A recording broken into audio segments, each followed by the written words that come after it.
Ya, pencerakinan minda sudah pastinya kita akan lebih memfokuskan dan juga menjuruskan kepada pembentukan kesejahteraan Malaysia Madani dan juga membina masyarakat sejahtera melalui Malaysia Madani. Saya amat bersahati untuk pada ketika ini memperjelaskan dengan lebih lanjut mungkin pandangan peribadi maupun pandangan secara empirikal dan juga pandangan yang berasaskan kepada mungkin falsafah-falsafah dan juga pandangan yang boleh diberikan gambaran yang konkret. Bersama dengan kita adalah Dr. Hajar Azuraida Shahdan, pakar kepimpinan diri keluarga dan organisasi. Assalamualaikum. Selamat pagi doktor. Apa khabar?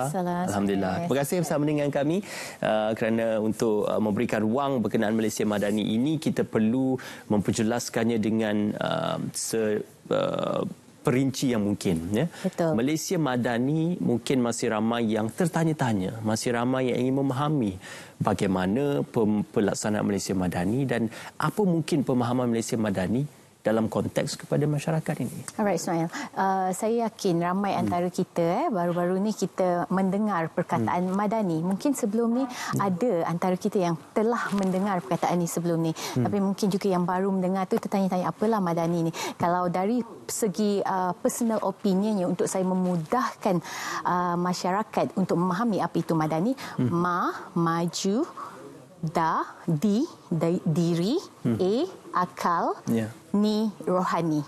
So konsep Madani adalah kemajuan diri dari segi cara fikir dan juga kerohanian serta kebendaan. Jadi basically sebenarnya konsep Madani ini bukanlah satu konsep yang baru Perdana Menteri kita keluarkan, tapi ia telah wujud bertahun yang dahulu sebenarnya. Telah wujud semasa zaman filosofer Greek Aristotle kan. Cumanya kadang-kadang mungkin kita tak tahu, tapi bila kita nak ringkaskan apakah itu masyarakat Madani, ianya adalah masyarakat yang sebenarnya mampu maju melalui apa? Cara fikirnya maju, kerohaniannya maju dan juga dari segi harta bendanya maju. So bila kita bercakap pasal cara fikir yang maju tu macam mana? Kalau semalam mungkin kita ada pemikiran yang sedikit orang kata ke belakang. Jadi beranjak menjadi masyarakat Madani adalah yang menerima perubahan tersebut. Dari segi kerohanian, mungkin dari segi spiritualnya semalam kita tidak berapa nak ada kerohanian tu, berganjak menjadi masyarakat yang Madani adalah masyarakat yang lebih maju dari aspek kerohanian, sama juga dengan harta benda ataupun apa yang kita ada sekarang ni. Kalau dahulunya kita mundur, jadi menjadi masyarakat yang Madani adalah masyarakat yang maju mungkin setapak ke hadapan. Doktor, saya mungkin agak skeptikal kerana bercakap berkenaan maju atau tidak itu sudah pasti kita perlu terus bergerak ke hadapan. Usia kita pun akan meningkat. Malah uban pun tumbuh di kepala. Jadi tidak ada backwards ataupun tidak ada patah belakang dalam mana-mana konsep kehidupan manusia.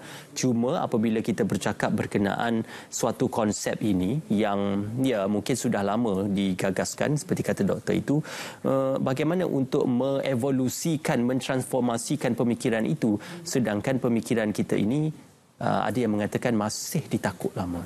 Okey, pertama Ismail, kita kena tahu konsep Madani ni dia ada beza dengan satu lagi civil society lah yang orang kata tu. Tapi apa yang saya nak sampaikan ni, bercakap mengenai takut yang lama, macam Ismail kata, ada kita setiap hari kita bergerak maju. Itu mungkin kita, tetapi sebenarnya di dalam kehidupan kita di dunia ini, mengikut apa yang dikategorikan oleh Ibnu Qayyim, terdapat 3 jenis hati manusia. Hati yang pertama adalah hati yang mati, hati yang kedua adalah hati yang sakit dan hati yang ketiga adalah hati yang sihat. Maknanya ada kategori manusia yang hatinya mati, hati keras, yang hatinya tidak mahu berganjak, hatinya tidak mahu menerima perubahan. Jadi kalau kita mungkin Ismail boleh kata di sekeliling saya semua manusia yang setiap hari nak melakukan perubahan, setiap hari nak lakukan lebih baik daripada semalam. Tetapi tanpa kita sedari, ada skop manusia lain, ada masyarakat lain yang sebenarnya mungkin hatinya tidak mahu berganjak. Dia berada di dalam ruang lingkup, dalam ilmu kepimpinan kita panggil dogmatism. Jadi dekat situ dia tidak mahu menerima perubahan. Jadi semalam macam tu, hari ini macam tu, besok macam tu. Jadi dia tidak mahu menerima apa-apa perubahan. Jadi konsep ini yang kita bawakan supaya ianya menjadi madani, maju. Kan mungkinlah bagi orang yang setiap hari bergerak laju, orang kata itu tak ada masalah untuk dia. Tapi mungkin istilah ini lebih berfokus kepada secara menyeluruh, tidak hanya segelintir sahaja dekat situ. Ya, mungkin pada awalnya madani ini ramai yang beranggapan ia suatu konsep Islamisasi ataupun satu konsep yang menjurus kepada konsep Islam. Tetapi sudah diperjelaskan ia adalah menyeluruh kepada masyarakat Malaysia pelbagai kaum. Jadi bagaimana doktor berkongsi pandangan berkenaan tentang menyesuaikan suatu konsep itu dengan keperluan masyarakat kita yang berbilang bangsa dan kaum ini? Okey, betul. Dia kesesuaian tergantung kepada keagamaan, kan? Jadi konsepnya bukanlah tertakluk kepada satu-satu agama saja, kerana di dalam skop kita, negara kita Malaysia, dari segi kita ada pelbagai agama, kita ada pelbagai bangsa. Jadi dekat situ konsep madani diketengahkan dahulunya oleh Ibn Khaldun, kan? Ibn Khaldun bila mengetengahkan konsep madani, dia sebenarnya membawa konsep keadilan berbanding dengan konsep civil society yang dibawa oleh Aristotle. Aristotle membawa theory of reality. Saya yakin ramai ahli filosofer tahu mengenai theory of reality yang akhirnya membawa kepada konsep kebebasan. Jadi ini adalah dua perkara yang berbeza. Civil society membawa konsep kebebasan, Madani tadi membawa kepada konsep keadilan. Jadi bila kita bercakap pasal keadilan, it's not fair for us to say kita harus follow agama Islam saja. Kita harus follow certain agama sahaja. Kerana konsepnya adalah keadilan. So keadilan, equality dan equity juga merupakan dua perkara yang berbeza. Yang sebenarnya kita tak boleh nak samakan. Equality, kesamarataan dan juga keadilan. Dua perkara yang berbeza. Jadi membawa kepada konsep Madani ini, jadi kita kena tahu yang keadilan itu adalah sama rata, kan? Bukannya sama rata. Jadi keadilan itu tidak tertakluk kepada ruang lingkup satu-satu agama sahaja. Dan it's not fair lah for us, kan, to say macam kita harus follow kita nilah, kan, basically hanya certain konsep sahaja dekat situ. Okey. Apakah pandangan peribadi doktor, madani ini boleh diterima baik oleh masyarakat Malaysia? Sebenarnya tergantung kepada bagaimana sesebuah masyarakat itu pemahaman mereka terhadap konsep madani itu. Sebab itu sangat penting untuk kita buat pendedahan macam apa yang dilakukan oleh Selamat Pagi Malaysia, kan, untuk mendedahkan apakah yang dimaksudkan dengan madani itu sendiri dan bagaimana sebenarnya konsep ini, walaupun orang kata mungkinlah tidak banyak mampu membantu, tapi bila kita ada exposure, makanya kita tahu pemimpin kita cuba memajukan masyarakat. Pemimpin kita cuba memajukan cara fikir kita, minda kita dan juga rohani kita. Jadi terserah kepada kita untuk menerima atau tidak, kan. Tapi sekurang-kurangnya itu adalah usaha. Usaha yang dilakukan untuk memajukan sesuatu masyarakat. Dia basically kata kunci dia, Ismail, bila kita ada fokus, bila kita tahu apa yang kita nak buat, maka dekat situ mungkin minda kita akan tergerak untuk melakukan. Compare dengan kita tak ada konsep, kita tak ada pakai apa-apa, kita tak pakai madani, kita hanya jadi Malaysia. Jadi semua orang is everywhere.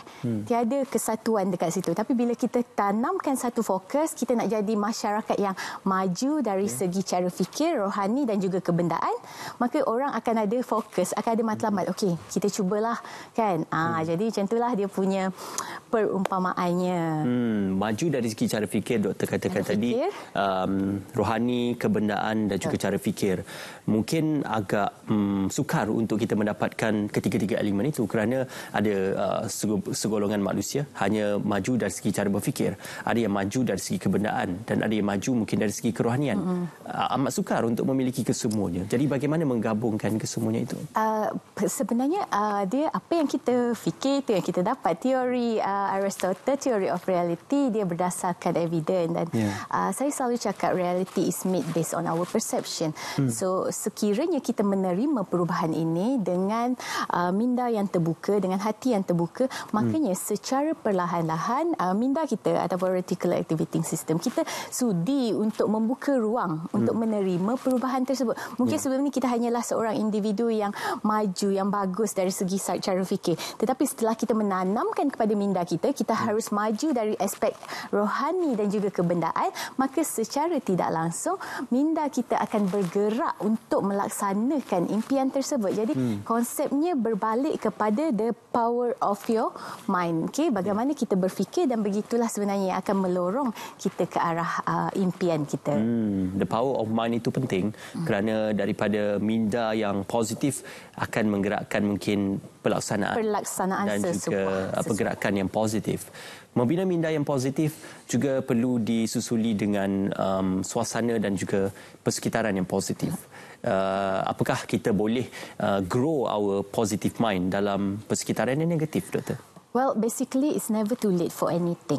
Ya, walaupun kita rasa kita mungkin tinggal dalam satu persekitaran yang negatif, tetapi always remember yang keputusan sentiasa di tangan kita. Kita sentiasa mempunyai hak untuk melakukan perubahan. That's the reason why dalam kehidupan kita untuk mewujudkan masyarakat madani, kita kena pegang pada 3 konsep utama. Konsep yang pertama adalah menjadi manusia ataupun individu yang peka terhadap perubahan. Konsep yang kedua, menjadi individu yang positif, yang sentiasa ada positive mind, yang sentiasa rasa macam insyaAllah boleh ni, okey, majukan diri, okey, cubalah, walaupun kita rasa macam tak pernah pun aku ada kereta besar sebelum ni, macam nak majukan diri ni, tak apa, boleh, positive mind. Dan yang ketiga tu konsep dia perubahan, membuat perubahan ataupun menerima perubahan. Jadi 3 konsep ni sebagai individu kita kena ada peka, positif dan menerima perubahan untuk menjayakan konsep masyarakat madani itu. Bila kita ada tu barulah mudah, Ismail. Kalau kita tak ada 3 tu, kita tak peka. Kita pun tak tahu apa madani ni. Bila datang madani, perkataan apa tu pemadani ke? Bila kita tak tahu, tak peka, kita tak tahu pun maksud madani itu sendiri kita tidak tahu. Jadi bagaimana untuk kita melakukan perubahan? Kerana minda kita tidak menerima isyarat tersebut. Tidak tahu apa madani ni, benda asing. Bila sesuatu yang asing, konsep otak ni, dia akan tolak. Benda baru dia akan tolak. Keluar dari zon selesa dia akan tolak. Semua dia akan tolak. Ya. Tapi kan? okey, saya mungkin agak skeptikal berbanding pandangan doktor kerana ruang bicara ini perlu dihujahkan dengan ilmu dan juga rasionalnya. Ya, mungkin alasan kepada pihak yang menolak itu adalah kerana pertama, tidak ada penjelasan yang konkret.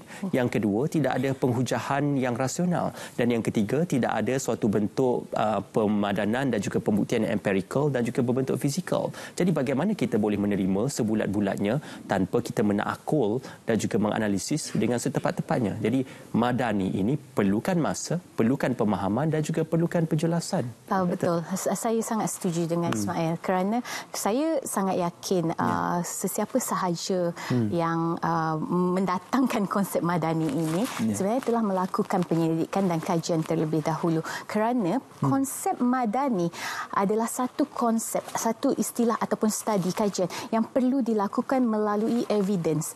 So it based on the evidence. Maksudnya dekat sini telah ada bukti terdahulu yang telah dilakukan oleh certain individu yang menyatakan bahawa madani ini boleh diterima, yang mengatakan bahawa kemajuan ini insya-Allah boleh dilakukan. Jadi kerana itulah datangnya istilah masyarakat madani Malaysia madani ini. Tapi tergantung jugalah, macam saya kata tadi, saya percayalah ada pihak-pihak yang telah melakukan kajian terdahulu, kerana konsep madani itu sendiri harus berlandaskan kepada bukti-bukti yang ada lah, kan. Doktor, mungkin sebagai berkecimpung dalam bidang akademik dan juga kepimpinan diri keluarga dan juga sasiah, ini juga amat penting untuk kita bercakap lebih lanjut berkenaan tentang konsep keluarga, ya, prinsip keluarga dalam kita menterjemahkan memanusiakan manusia. Itu diterjemahkan dalam madani iaitu konsep manusiawi. Bagaimana kita menjadikan seorang manusia itu bukan hanya berminda kelas pertama, berinfrastruktur kelas pertama, tetapi mempunyai sasiah yang paling baik dan juga kelas pertama. berbalik kepada konsep institusi keluarga, sentiasa ambil berat mengenai peranan individu yang bertanggungjawab dalam membentuk sesebuah institusi keluarga tersebut. Dan dalam konsep, dalam kata perbincangan kita ni, sebenarnya individu yang dimaksudkan adalah ibu bapa. Jadi ibu bapa adalah individu yang bakal mencorakkan pemahaman dan juga apa sahaja ilmu yang disampaikan di dalam institusi keluarga tersebut. Jadi basically sebagai ibu bapa, apa yang kita kena lakukan, kita kena amalkanlah konsep. Kalau macam saya beragama Islam, jadi saya berpegang kepada sakinah, mawaddah, warahmah.